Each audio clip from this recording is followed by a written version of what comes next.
တော့ဆိုင်တွေမှာဈေးကြီးပေးပြီးဝယ်စားရတဲ့စိတ်ပေးရှက်နေလေးလာပြီးတော့မျှဝေပေးတာပါရှင်စိတ်သားလေးတွေကိုအဆုံးပြုတ်ထားလိုက်ပါမယ်ပြုတ်ထားလေးရလာပြီဆိုတာနဲ့ပပလေးသင်ထားလိုက်ပါမယ်ပပလေးသင်ထားတော့ရှက်ရတာစားရတာလည်းအဆင်ပြေရပေါ့နော်ပေးလေးတွေကိုလည်းပြုတ်ထားလိုက်ပါမယ်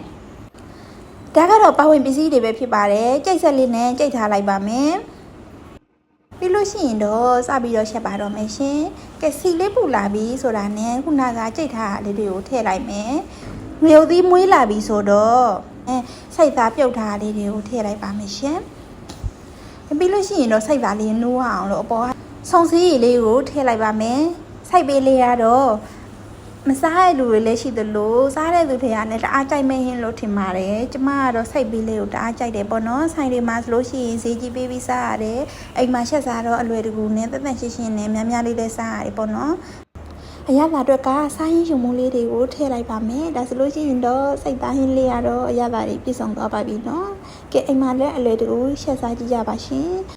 ဒီဟင်းလေးရတော့စိုက်ပေးခိုင်းချက်ဟင်းလေးပဲဖြစ်ပါတယ်ရှင်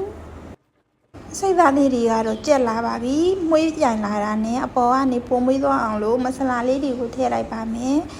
ပြီးတော့ရှန်ထွက်ဖြစ်တဲ့တရုတ်နန်းနဲ့ပင်စင်လေးတွေအပေါ်ကနေအုပ်ပေးလိုက်ပါမယ်